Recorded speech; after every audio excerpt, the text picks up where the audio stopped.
दुनिया की सबसे बड़ी मिलिट्री, अरबों डॉलर का डिफेंस बजट और दूसरी तरफ एक ऐसा देश जिसके पास परमाणु बम तक नहीं है।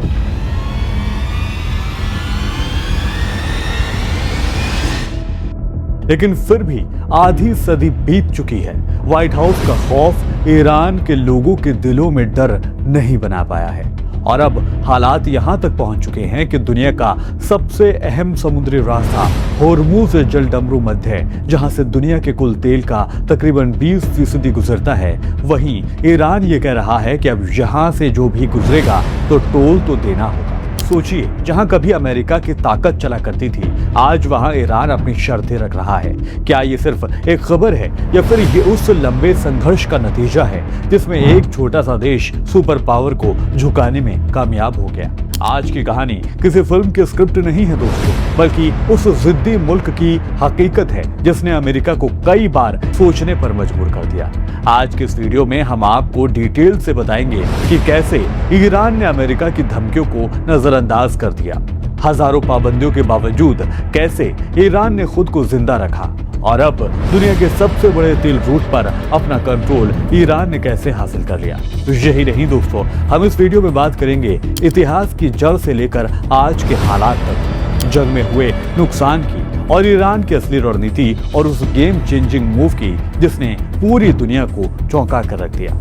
ये कोई काल्पनिक कहानी नहीं है, ये कहानी है उस जिद्दी देश ईरान की जिसने ना सिर्फ अमेरिका की आंखों में आंखें डालकर बात की, बल्कि दुनिया को ये दिखा दिया कि अगर जज्बा करबला वाला हो तो सुपर पावर के घुटने भी टिकाए जा सकते हैं।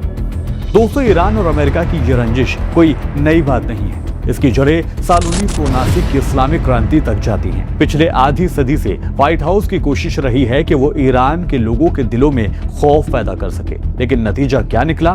खौफ की जगह ईरान के लोगों ने अपनी आजादी के लिए एक नई जिद को पैदा कर लिया। अमेरिकी राष्ट्रपति ने बार बार टीवी पर आकर इस बात को दोहराया कि हम ईरान को दुनिया के नक्शे से मिटा देंगे।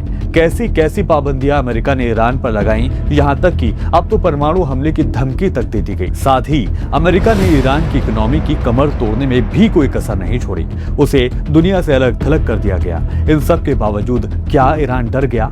बिल्कुल नहीं। ईरान ने वो रास्ता चुना जो सबसे मुश्किल था। अपनी इज्जत और अपने उसूलों पर बने रहने के लिए उसने वो कीमत चुकाई जो शायद कोई दूसरा मुल्क कभी ना चुकाता। दोस्तों, कहा जाता है कि आजादी खैरात में नहीं मिला करती, इसके लिए खून देना पड़ता है। ईरान का ये सफर फूलों की सेज नहीं था। ईरान ने इस रास्ते में अपने सबसे अनमोल हीरे खो दिए। जनरल कासिम सुलेमानी, ये वो नाम था जिससे पेंटागन के बड़े बड़े अफसर थर थर कांपा करते थे।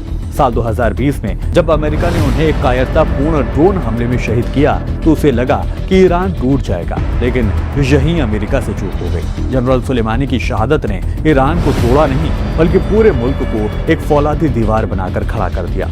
आंकड़ों पर गौर करेंगे तो आपकी रूह कांप जाएगी। इराक ईरान जंग से लेकर आज तक इस कोल्ड वॉर में लाखों ईरानियों ने अपनी जान दे दी है। हजारों जांबाज सिपाही शहीद हो चुके हैं और लाखों लोग आज भी उन जख्मों के निशान लिए फिरते हैं, लेकिन ईरान के हौसलों पर इन घावों का कोई असर नहीं हुआ। उन्होंने अपने लीडर्स को गिरते देखा, लेकिन अपने परचम को कभी नीचे नहीं होने दिया। अब आप ये सोच रहे होंगे कि बिना परमाणु हथियार के ईरान ये सब आखिर कर कैसे रहा था? तो देखिए, अमेरिका के पास एटम बम था, लेकिन ईरान के पास था असीमित दिमाग और असिमेट्रिक वॉरफेयर की समझ। ईरान ने मिडिल ईस्ट में जाल बुना और अमेरिका के पैर उखड़ गए। यमन में जहां हूतियों ने अमेरिका और सऊदी के हितों को सीधे चुनौती दी, लेबनान में जहां हिजबुल्लाह ने इजराइल और अमेरिका की नींद उड़ा दी और इराक में जहां सीधे अमेरिका बेस पर मिसाइलें जा गिरी, ईरान ने मैसेज दिया कि हम तुम्हारे घर में घुसकर तुम्हें सबक सिखा सकते हैं। जो अमेरिकी जहाज कभी समुद्र के राजा कहलाते थे, उन्हें ईरान घुटनों पर आने के लिए मजबूर कर दिया।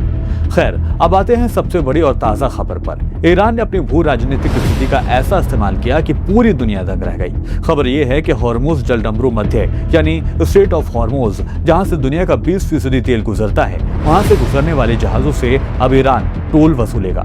ईरान के विदेश मंत्री सैयद अब्बास अरागची ने साफ साफ कह दिया है कि अब जहाज ईरानी सशस्त्र बलों के साथ तालमेल बिठाकर ही यहाँ से गुजर पाएंगे।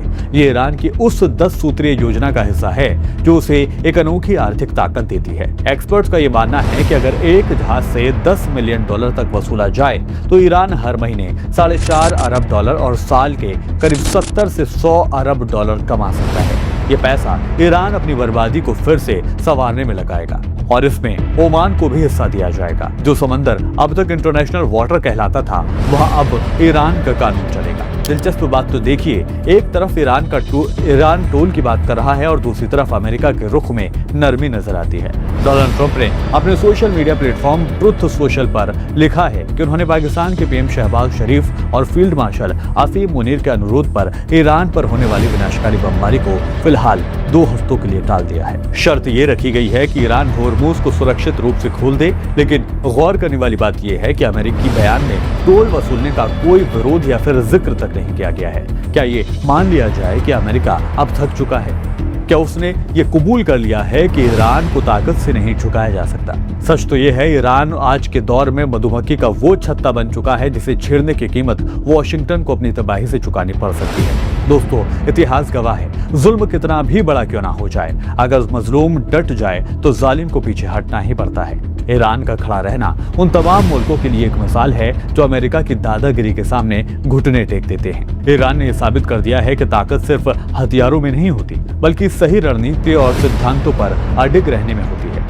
अब आप क्या सोचते हैं? क्या ईरान का ये टोल वसूलना सही है, जायज है? क्या वाकई अमेरिका अब ईरान के सामने बेबस हो चुका है? अपनी राय आप कमेंट बॉक्स में दे सकते हैं। फिलहाल मेरे साथ इस वीडियो में अभी के लिए इतना ही। वीडियो पसंद आया है तो वीडियो को लाइक कीजिएगा, शेयर कीजिएगा और हमारे चैनल को सब्सक्राइब कीजिएगा ताकि हमें ऐसा ही आपका साथ मिलता रहे और हम इसी तरह का काम आपके लिए करते रहें। फिर होगी मुलाकात। आदाब, नमस्कार।